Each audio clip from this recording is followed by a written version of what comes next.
आज के इस लेक्चर में हम पहले एल्केनोइल हैलाइड पढ़ेंगे या एसिड हैलाइड। एल्केनोइल हैलाइड का जो सामान्य सूत्र है वो है RC≡X। X यहाँ पर हैलोजन है, ClBr ऐसे मिल सकती है। इसमें अनुलग्न जो सफिक्स है वो क्या होगा, ओयल हैलाइड। दो हैं इसके अनुलग्न।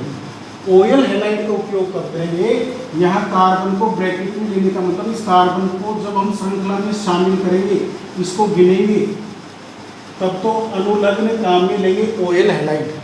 और जब हम इस कार्बन को शामिल नहीं करेंगे तो इसका जो अनुलग्न होगा वो होगा कार्बोनिल हैलाइड। अब देखो पूर्व लग्न है इसका हेलोफॉर्मिल। हेलोफॉर्मिल क्यों हुआ? क्योंकि ये जो समूह है CHO, इसको फॉर्मिल कहा जाता है और इसका H हटाकर हेलोजन जोड़ दिया। देखो यहाँ पर यही है C≡OX, C≡OX, यहाँ पर हाइड्रोजन है, यहाँ पर हेलोजन है, तो ये फॉर्मिल है, तो ये हेलोफॉर्मिल हो जाएगा। या ये कार्बोनिल बोलते हैं इसको, कार्बोनिल, तो ये क्या जाएगा, हेलो कार्बोनिल। तो इसके दो पूर्व लग्न मतलब इनमें से कोई सा भी हम उपयोग में ला सकते हैं। अब देखो प्रश्न ये उठता है कि ये जो एल्केनोइल हैलाइड हैं या एसिड हैलाइड हैं, ये बनते कैसे हैं? मैं जो आपको ये बता रहा हूँ क्रियाएं, सीनियर वाले स्टूडेंट्स को बहुत फायदा होगा कि वो इसके साथ साथ कुछ क्रियाएं भी सीख जाएंगे, इसलिए मैं बना करके बता रहा हूँ। यहाँ पर एस्टर एंड्राइड सब मैंने बना करके बताया था। यदि अम्ल की क्रिया C≡O, कार्बोक्सिलिक अम्ल, यही तो है कार्बोक्सिलिक अम्ल, इसकी क्रिया यदि हम PCl5 से कराएं, फास्फोरस पेंटाक्लोराइड से कराएं, तो एल्केनोइल हैलाइड या एसिड हैलाइड बनेगा। हम जब भी PCl5 की क्रियाएं कराएंगे, PCl5 जो है ऐसा विकर्मक है जो कई कार्बनिक यौगिकों से क्रिया करता है। तो इसके लिए थोड़ा सा आपको मैं बता दूं, ये जब क्रिया करता है तो ये अपनी 2 क्लोरीन दे देता है, 2 क्लोरीन देगा ये, और ऑक्सीजन ये ग्रहण करेगा। तो ये देखिए, ये बॉन्ड यहाँ से टूटे तो OH यहाँ से अलग होगा, OH में से एक H इस Cl से क्रिया करेगा, HCl बन जाएगा। ये O यहाँ करके जुड़ेगा। अब देखो यहाँ जो ये Cl है, ये Cl, एक Cl इसके साथ जुड़ जाएगा तो यह आ जाएगा CH3, C≡O और Cl आ गया। इस तरह का कंपाउंड देखो, इस तरह का C≡O, X की जगह हेलोजन, एक H निकलेगा, वो Cl से क्रिया करेगा। और प्लस देखो यहाँ क्या बनेगा, फास्फोरस के 2 बंध टूटे तो 2 बनेंगे, ये ऑक्सीजन डबल बॉन्ड बनाती है, तो यहाँ लिख देता हूँ जलेबी कमी के कारण से, ये बनेगा P≡O Cl, या इसको ऐसे भी लिख सकते हो POCl3। याद कर लीजिए इसको अच्छी तरह से। इसके साथ साथ आप IUPAC नाम तो सीख ही रहे हैं, इसके साथ साथ आप ये क्रियाएं और सीखेंगे, तो इनको याद कीजिए। PCl5 जब भी क्रिया करेगा अपने 2 क्लोरीन देगा, ये याद कर लीजिए अच्छी तरह से। ये यहाँ से टूटा तो एक Cl तो यहाँ करके जुड़ गई, एक Cl H के साथ क्रिया करती है, ऑक्सीजन यहाँ जुड़ जाती है, तो ये इसमें प्रोडक्ट बन जाएंगे, उत्पाद। 3 उत्पाद बन रहे हैं, CH3, C≡O Cl, HCl और POCl3। एक यदि हम कार्बोक्सिलिक अम्ल की क्रिया PCl3 फास्फोरस ट्राइक्लोराइड के साथ करवाते हैं तो भी ये अम्ल क्लोराइड बनेगा। देखो इसमें इसकी क्रिया का क्या सिद्धांत है, ये जब क्रिया करेगा तो तीनों क्लोरीन यहाँ से हटेंगे, तीनों क्लोरीन दे देगा ये, और ये 3 क्लोरीन ग्रहण करने के लिए इसके 3 अंशी 3 मल्टीपल 3 से इसको गुणा कर दिया तो क्या बनेगा, CH3 C double bond O Cl। अब प्लस ये 3 OH इनको ये ग्रहण करेगा तो यहां पर ये बनेगा H3PO3 फास्फोरस अम्ल बनेगा। इसको ऐसे नहीं लिख सकते POH होल थ्राइस, ऐसे नहीं लिख सकते आप। ये देखो कि P से 3 OH जुड़े नहीं, क्योंकि यहाँ जो ये ऑक्सी अम्ल होते हैं फास्फोरस के, उनमें एक तो P डबल बॉन्ड ये जरूर होता है। अब यहाँ पर OH 2 ही होंगे, एक होगा H। अब गिनती करो आप, तो क्या बन गया, H के 3 है, H3PO3 फास्फोरस अम्ल बन गया। तो एसिड हैलाइड बनाने का पहला तरीका क्या हुआ, PCl5 की क्रिया करवा देंगे। PCl5 जब क्रिया करेगा तो ये 2 क्लोरीन देगा और एक ऑक्सीजन ग्रहण कर लेगा। इसके 3 अणु लेने पड़ेंगे, PCl3 से क्रिया करवाएंगे तो ये एक ही Cl को ग्रहण करेगा, तो 3 को ग्रहण करने के लिए इसको मैंने 3 से गुणा कर दिया है। अब देखो इसके बाद में इसका एक तरीका और है।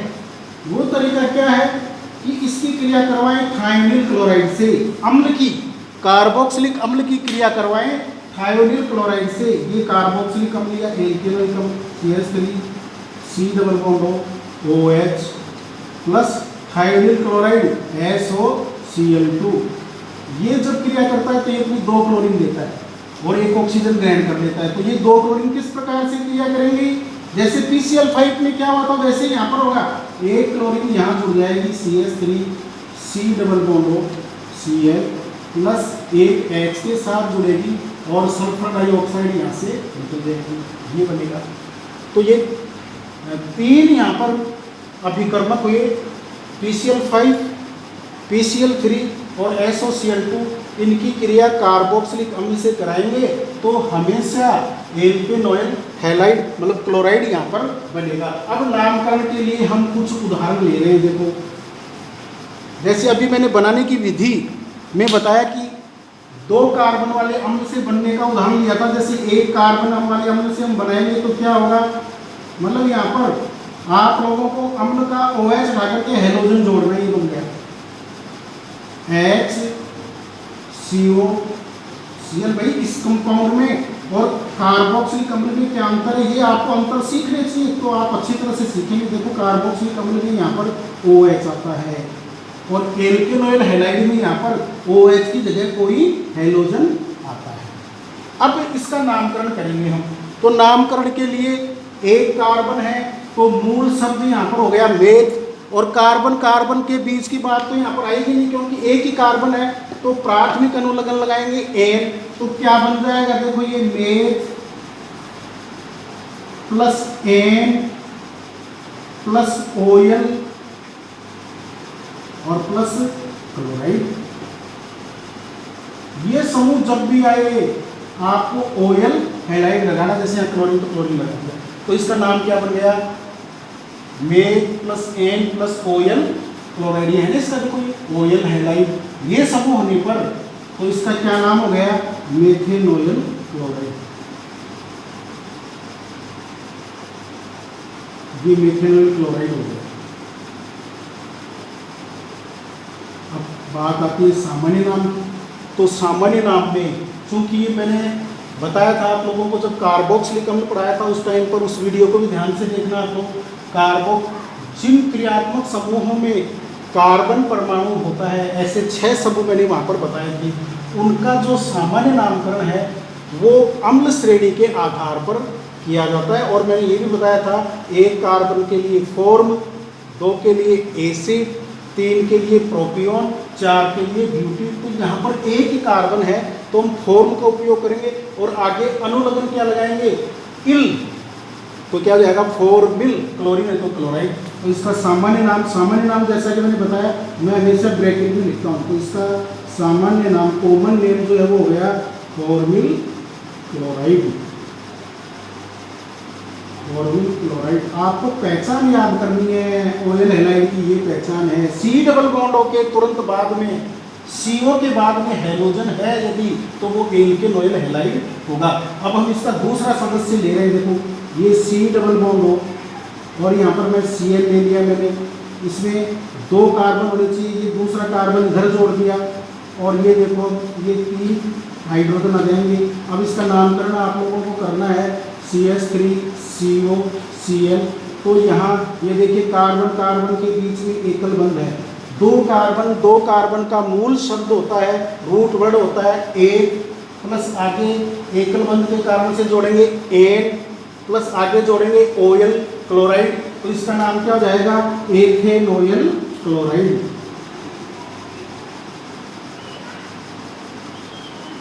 एथेनोयल क्लोराइड। ब्रोमीन है तो ब्रोमाइड हो जाएगा। अब इसका सामान्य नाम की बात है। ये सामान्य नाम चूंकि ये कार्बन युक्त क्रियात्मक समूह ऊपर मैंने बताया था, यहाँ 2 कार्बन के लिए आपको एसिड काम में आना है, फिर टिल हैलाइड जोड़ना है, तो एसीटिल क्लोराइड इसका सामान्य नाम हो जाएगा। एसीटिल क्लोराइड, ये एसीटिल क्लोराइड इसका सामान्य नाम हो गया। अब इसका तीसरा सदस्य लेंगे। देखो हम तीसरा जो सदस्य है वो 3 कार्बन का होगा। C डबल बॉन्ड O की बार में यहाँ पर Br जोड़ देता हूँ, और ये जोड़ दिया मैंने 3C, ये हो गया CH2 CH3। 3 कार्बन है, तो 3 कार्बन से क्या बनेगा? Pro plus N plus OL bromide. तो प्रोपेनोयल ब्रोमाइड बन गया ये।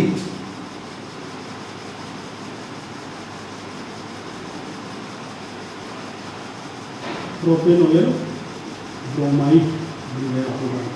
एक चीज देख रहे हो यहाँ पर, ये जो समूह होते हैं उनका नंबर भी डाला जाता है। मैं यहाँ नंबर नहीं डाल रहा हूँ। क्यों नहीं डाल रहा हूँ? क्योंकि ये जो कार्बन युक्त क्रियात्मक समूह जितने भी हैं ये हमेशा श्रृंखला के सिरे पर आएंगे, और जब भी ये मुख्य क्रियात्मक समूह होंगे तो ये हमेशा 1 नंबर पर आएंगे। इसलिए यहाँ पर नंबर 1 मैं नहीं लिख रहा हूँ यहाँ पर। अब देखिए इसका सामान्य नाम क्या हो जाएगा? 3 कार्बन के सामान्य नाम के लिए 3 कार्बन वाले यौगिक के लिए प्रोपियोन, फिर यहाँ पर इल जोड़ो तो क्या हो जाएगा? Propionyl bromide. Propionyl bromide, propionyl bromide. ऐसे ही आप लोग चौथा सदस्य बना सकते हो। चौथे सदस्य में CH3 CH2 CH2 COCl। देखो ये समूह, इससे पहचान होगी। OL हैलाइड है, एसिड हैलाइड है। नंबर यहीं से डालेंगे 1 2 3 4। 4 कार्बन का मूल शब्द ब्यूट, प्लस फिर कार्बन के बीच में एकल बंध है एन, और फिर OL हैलाइड। ये क्या हो गया?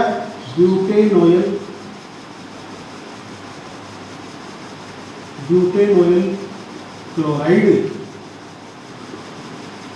और सामान्य नाम के लिए 4 कार्बन के लिए ब्यूटिल था या ब्यूटाइल, अंग्रेजी बोल सकते हैं ब्यूटाइल, तो क्या जाएगा? ब्यूटीरिल क्लोराइड। अब देखो इसके बाद में कुछ ऐसे यौगिक लेते हैं जिनमें ये 2 समूह उपस्थित हो, जैसे ये C double bond O Cl और C, ये इस अम्ल का, ऑक्जेलिक अम्ल का व्युत्पन्न है। ये देखो इस तरह से मैंने बताया था अम्ल का OH हटाकर हाइड्रोजन जुड़ा होगा। ये हमने अम्ल में पढ़ा था। ये वैसे क्या नाम था इसका? IPC नाम 1 + N प्लस ये OIC 2 बार है, तो 1 + N plus dioic, ethane dioic अम्ल। इसको आप ऐसे भी लिख सकते हो COCl। तो यहाँ पर क्या हो जाएगा? 2 कार्बन के लिए 1 + N प्लस OL क्लोराइड, लेकिन यहाँ पर डाई लगाएंगे। क्यों? क्योंकि 2 है, ये समूह 2 बार आ गया है। इसका नाम क्या हो जाएगा? Ethane di OL chloride. अब सामान्य नाम की बात आती है, तो सामान्य नाम में क्या है ये याद कर लो। जब भी हम अम्ल का OH हटाएंगे तो इक से इल बनेगा। जैसे एसिटिक से एसिटिल बना था, फॉर्मिक से फॉर्मिल बना था, इसका सामान्य नाम था ऑक्जेलिक अम्ल। तो इक को उठाकर इल जोड़ो तो क्या नाम हो जाएगा इसका सामान्य नाम? ऑक्जेलिल, ऑक्जेलिल क्लोराइड। इसी प्रकार से आप 3 कार्बन वाले ऐसे यौगिक का सूत्र लिख सकते हैं जिसमें ये 2 समूह उपस्थित हो, तो उसका नाम क्या हो जाएगा? Propane di oil chloride. अब देखो हम ऐसी स्थितियां ले रहे हैं जिसमें ये मैंने कार्बोक्सिलिक अम्ल वाले में भी आपको बताया था कि ये पोजीशन ले रहे। एक और देख लीजिए आप एक एग्जांपल इससे पहले, जैसे CH3 CH CH3 CO Cl। ये देखो इसमें मुख्य श्रृंखला तो ये है, इसमें एक साइड चेन और है ये, और ये ऐसा समूह है जिसका द्वितीय पूर्व लगन लिखा जाता है। तो इसका द्वितीय पूर्व लगन मेथिल है, तो सबसे पहले द्वितीय पूर्व लगन को लिखा जाता है, तो ये हो गया मेथिल। इसको बोलने के बाद में आ जाओ बॉक्स के अंदर 3 कार्बन से prop plus N propanoyl chloride. ज़्यादा से ज़्यादा यहाँ पे 2 नंबर लगा सकते हो, वैसे 2 नंबर अनावश्यक है क्योंकि 3 कार्बन वाले यौगिक में ये यहाँ आ ही नहीं सकता है। यहाँ पर आओगे तो फिर 4 कार्बन हो जाएंगे, इसलिए 2 नंबर पर ही ये आएगा। अब देखो हमारे पास में यदि ऐसी स्थिति बन जाती है कि ये जो समूह हैं वो 2 से ज़्यादा हैं, CH2 CH CH2, ये देखो ये 2 से ज़्यादा आ गए समूह। ऐसे मैंने 6 समूह आपको बताए थे कार्बोक्सिलिक अम्ल में, C double bond O Cl और C double bond O Cl, वहाँ पर मैंने बताया था आप लोगों को, ऐसे 6 समूह बताए थे। ऐसी स्थिति आ जाती है यदि, जैसे कार्बोक्सिलिक अम्ल में भी आई थी, तो ऐसी स्थिति में इन तीनों को ही छोड़ देते हैं, श्रृंखला में शामिल नहीं करेंगे, और यहाँ पर लिखेंगे 1 2 3। अब यहाँ पर हम ऑयल हैलाइड अनुलग्न नहीं लगाएंगे क्योंकि अभी नीचे यहाँ लिख रहा था जब इस कार्बन को हम नहीं गिनते हैं तो कार्बोनिल क्लोराइड लगाते हैं। कार्बोनिल क्लोराइड, ये मेरा कार्बोनिल और ये क्लोराइड। तो यहाँ पर 3 कार्बन से क्या बनेगा? प्रोप प्लस N प्रोपेन, फिर 1 2 3, ये 3 है तो 3 से क्या बनेगा? Try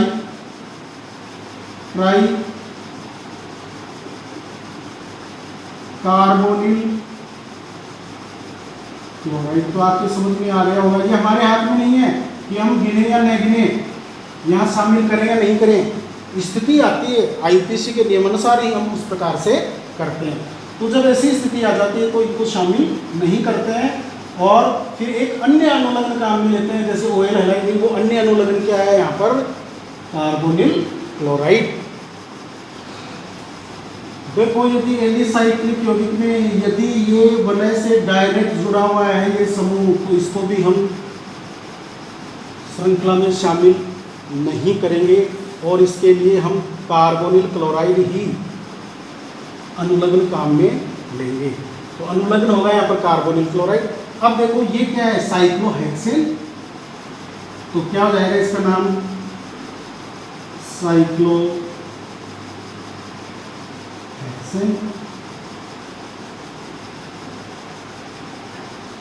carbonyl chloride.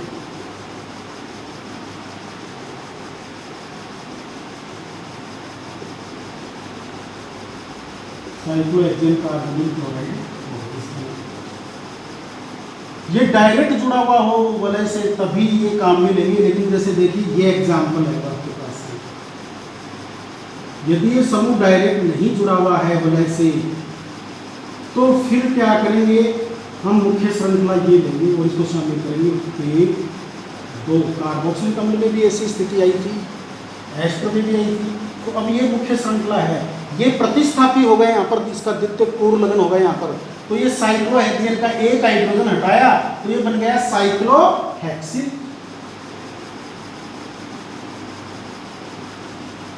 साइक्लोहेक्सिल। अब यहाँ पर क्या लेंगे हम, 8 + N + OL हैलाइड, तो साइक्लोहेक्सिल एथेनोयल क्लोराइड। मैंने यहाँ पर 2 नंबर नहीं लगाया, ये समूह 2 नंबर पर जुड़ा हुआ है साइक्लोहेक्सिन। क्यों नहीं लगाया, क्योंकि 2 कार्बन वाले यौगिक में ये यहाँ तो आ ही नहीं सकता है। यहाँ पर इसको लगा सकते हो कि आप इस समूह को साइक्लोहेक्सिन को, कार्बन की संयोजकता 5 हो जाएगी, इसलिए 2 नंबर पर ही आएगा, इसलिए 2 नंबर मैंने यहाँ पर नहीं लिखा है। लेकिन जैसे ये पोजीशन है समझ लो, CH2 CH2 CO Cl, आपको नंबर लगाना ही पड़ेगा क्योंकि ये साइक्लोहेक्सिन यदि आप यहाँ जोड़ते हो 3 नंबर पर तो इसका नाम क्या होगा, 3 साइक्लोहेक्सिल प्रोपेनोयल क्लोराइड। और यदि इसको यहाँ जोड़ते हो CH3 CH CO Cl, यहाँ जोड़ते हो तो देखो ये साइक्लोहेक्सिल कितने नंबर पर आया, 1 2 3। यहाँ नंबर डालना बहुत ही जरूरी है। ये होगा 3 साइक्लोहेक्सिल प्रोपेनोयल क्लोराइड और ये क्या होगा, 2 साइक्लोहेक्सिल प्रोपेनोयल क्लोराइड। देखिए यहाँ पर मैंने इस पे 5 नंबर डाला, मैं एक क्रम से आप लोगों को बता रहा हूँ, किसी कारण से बता रहा हूँ। इसका मतलब ये है कि वरीयता में, प्रायोरिटी ऑर्डर में यह समूह 5 नंबर पर आएगा। यदि पहले नंबर पर आने वाला समूह है कार्बोक्सिलिक अम्ल एल्केनोइक, ये भी प्रेजेंट है और ये भी प्रेजेंट है,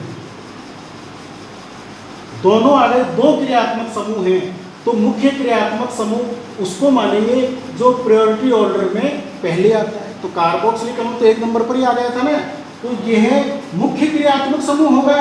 मुख्य क्रियात्मक समूह, जैसे इस प्रकार के क्रियात्मक समूह 2 या 2 से अधिक आ जाएं तो मुख्य क्रियात्मक समूह 1 ही होगा।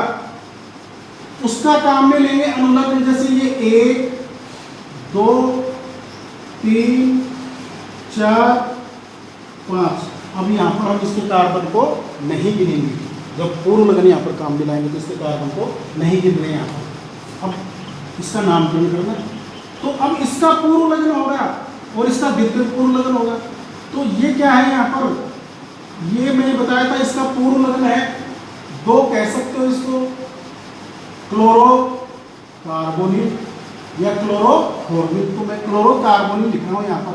कितने नंबर पर आ रहा है, 3 नंबर पर आ रहा है। 3 नंबर पर क्लोरोकार्बोनिल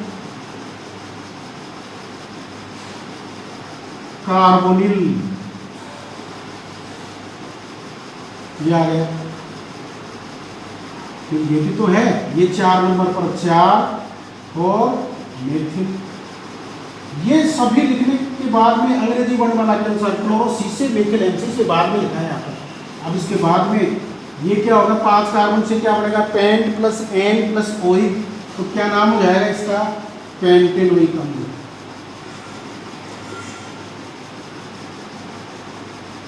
पेंटेनोइक अम्ल ये हो गया। अब देखिए ये भी ऐसा ही एग्जाम्पल है, इसमें ये मुख्य क्रियात्मक समूह, इसका आएगा अनुलग्न और इसका पूर्व लगन। एक बात और ध्यान रखेंगे यहाँ पर हम कि इसके कार्बन को नहीं गिनेंगे यहाँ पर हम, 1 2 3 4। अब ये कितने नंबर पर है, 4 नंबर पर है ये समूह, 4 नंबर पर, और ये मेथिल भी 4 नंबर पर है। 1 2 3 4, ठीक है। तो यहाँ पर ये 4 नंबर पर क्या है, 4 नंबर पर है क्लोरोकार्बोनिल श्रृंखला है। ये श्रृंखला लेंगे ये 5 की, इसको शामिल नहीं करेंगे जब इसका पूर्व लगन लेंगे तो, क्योंकि इसका पूर्व लगन ले रहे हैं, पूर्व लगन में इसको शामिल थी, इसमें 5 की ये श्रृंखला लेंगे। तो क्या आ जाएगा यहाँ पर देखो, 4 क्लोरोकार्बोनिल,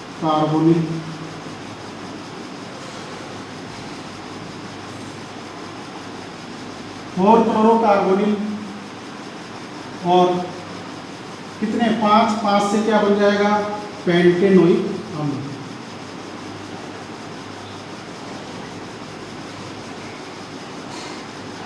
यहाँ पर इसका नंबर नहीं दिखाया ओइक का, क्योंकि कार्बन युक्त क्रियात्मक समूह ये एक नंबर पर ही आएगा, मतलब सिरे पर ही आएगा, हमेशा एक नंबर ही बनेगा, ये इसी एक नहीं लिखा है। यहाँ पर देखो इसका 4 और 1 5 इस तरह से था, यहाँ पर ये भी ये 5 की श्रृंखला है, इसके कार्बन को नहीं गिना गया है, ये क्या जाएगा, ये होगा यहाँ पर क्लोरोकार्बोनिल, इसका पूर्व लगन काम में लेंगे हम।